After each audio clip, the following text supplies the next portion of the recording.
fact that we are a reasonable, tolerant, decent country, a live and let live country, a diverse country. That is the real Britain. That's not an ungovernable Britain. That is the Britain that I will fight for, particularly in light of the opponents we now have politically, different to the opponents that we had before. That is the real Britain. That is the Britain I love. That's the Britain I'll fight for.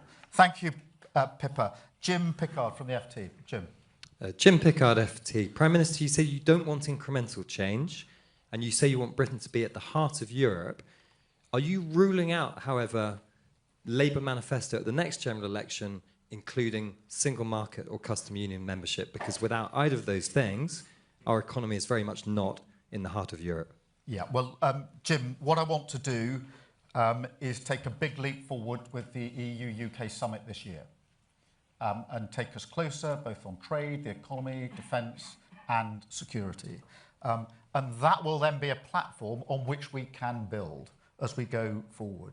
And as we do that, I strongly believe we've got to turn our back on the arguments of the past, not open old grievances, but look forward together to how we make this country stronger, how we make this country fairer. And so that's the approach that I will take. I've got Audrey from The Times. Audrey. Good morning, Prime Minister. Aubrey Allegretti from The Times. To follow up on a previous question, you said that whether Andy Burnham comes back to Parliament is a matter for the NEC. Your business secretary said as much this morning, but he also said that it would be a distraction and that Labour shouldn't be fighting unnecessarily elections. Do you agree with him? Do you think Labour can afford to have 2 by-elections in Greater Manchester for the mayoralty and wherever Andy Burnham returns? And also, if I may, over the weekend, I think you gave an interview in which you suggested that you would like to be Prime Minister for a full 10 years. Some Labour MPs have been unhappy with those comments. Do you still stand by them? Well, on Andy Burnham, my answer, Aubrey, is the same. That will be a matter for the National Executive Committee if and when the issue arises. But just to be really clear, on a personal level, I've worked very closely with Andy in our respective roles now. The first person I worked for when I came to Parliament was Andy. He wanted me and his team in the Shadow Home Office. I wanted to be in his team in the Shadow Home Office. So we work very well together. We'll continue to work very well together. If the issue arises, it'll be a matter for the NEC. On the decade, look, what I'm doing is spelling out the scale of the challenge that we face. It's the same argument I was making before the election, which is after the damage of the last government, it will take time to clear that damage up and to build the better, stronger country that we need. And that's the decade that I've been talking about. Look, do I recognise that we've got to turn this around? Yes, of course I do. Do I realise that we've got to respond to these elections in the way I've set out in the speech I gave a moment to? Yes, of course I do. And what I've done today is set out how I intend to address that task. Thank you very much, Aubrey. I've got Sophie from the Mirror. Hi, Sophie Huskisson from the Mirror. Thank you, Prime Minister. So do you agree with Angela Rayner that this could be your last chance to change course and save the Labour Party's future? And do you think the party should move more to the left to become, as you put it, a stronger version of Labour? And if I can just ask as well, since the losses in Wales and Scotland, have you spoken to Eluned Morgan and Anas Sarwar, and what was said? Thank you.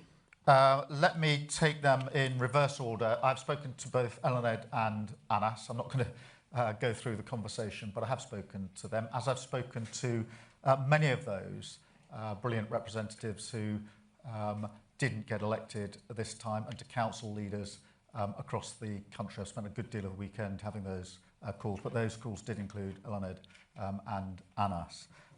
In relation to the task of turning this around, look, I do understand the enormity of the task that we face.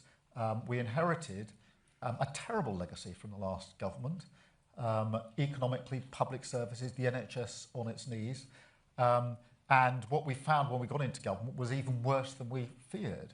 And one of the mistakes I think we made was we wanted to level with the country about how bad things were. But we didn't convince people enough in that early period of the change that we would bring about and why their lives would be better. And that's why we have to change that and inject much more hope and optimism into what we are saying. And so I think Angela and I agree. And I've spoken to Angela as well, by the way. So I know exactly what her thinking is in relation to this. Thank you very much. I've got Jack from The Sun. Thank you, Prime Minister. Jack from The Sun, just on that point, when you did speak to Angela Rayner, did she rule out ever launching a leadership challenge against you?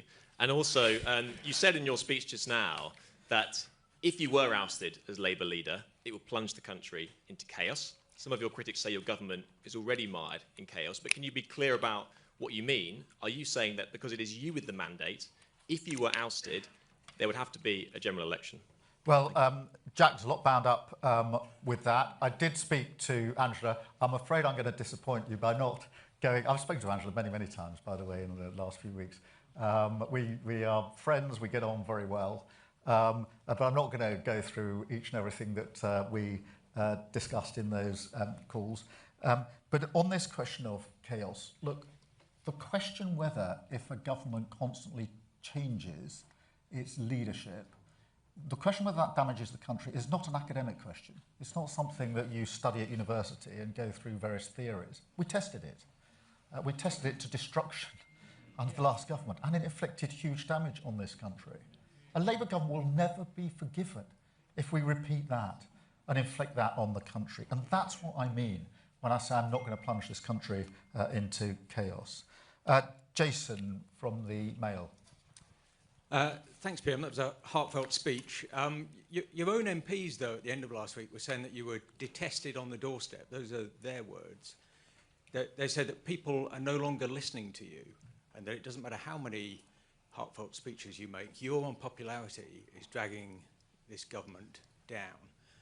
In those circumstances, don't you owe it to them to step aside and give someone else a go at keeping these forces of darkness at bay? Well, look, I acknowledged, Jason, a moment ago, there is frustration across the country that at the status quo, which isn't working.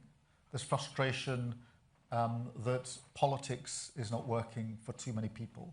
And yes, there is some frustration with me, I acknowledge that. But that frustration that I'm describing has been built up over many, many years by people who feel that their lives are not getting better, that their city centre, their town centre, the place where they live doesn't look any better for them, that their children aren't going to get better chances than they got. That is what's driving that frustration. That is deep, that is political, that is the challenge we have to rise to. I mean, it's not a frustration that can be just cast aside easily. It's deeply bound in the status quo that has failed for so many years, and that's why we have to turn that around. And I've got Bethan McGinley. Hi. Bethan. Hi. So you've talked a lot today about giving young people hope again, but for many young Britons, things like home ownership, secure work and financial stability still feel further away than it did for previous generations. Why should they believe that this government can reverse that? Well, I think it's such a good question because I think young people have been very badly let down, whether that's on opportunities at work. We've got the best part of 1 million people, young people not in work. That's going to have a huge impact on them for the rest of their lives. People who can't get on the housing ladder very quickly or at all. And we have to instill the hope in them. We do that by changing what we're doing to help people get into work. We do that by taking better protections for renters. Too many young people are spending a lot of their income on rent, therefore they can't save their money to pay for a deposit. We're changing that with the Renters' Rights Act, which came into force just a week and a bit ago. And we're changing that with the hope of a better future and the sense in which they will be able to work, travel and study in Europe in a way which hasn't been possible in recent years. And in the end, those young people are our hope, because that's why I gave the example of my mum and dad, and it's a very real example because I think very many people, when they get towards the end of their lives, do reflect and say, what was my life about? And for my mum and dad, in material things, they didn't actually have a lot to show for their lives, but they had this deep comfort. I could really feel it, this deep comfort inside, that they, my mum and dad, Rod and Joe, that they had contributed to a country where the next generation would have better chances. That is the real hope and optimism in young people, and that's where it resides with me, because I think, as I said in the speech, that's the greatest hope of all. So thank you very much for that question. Thank you all very much. Thank you.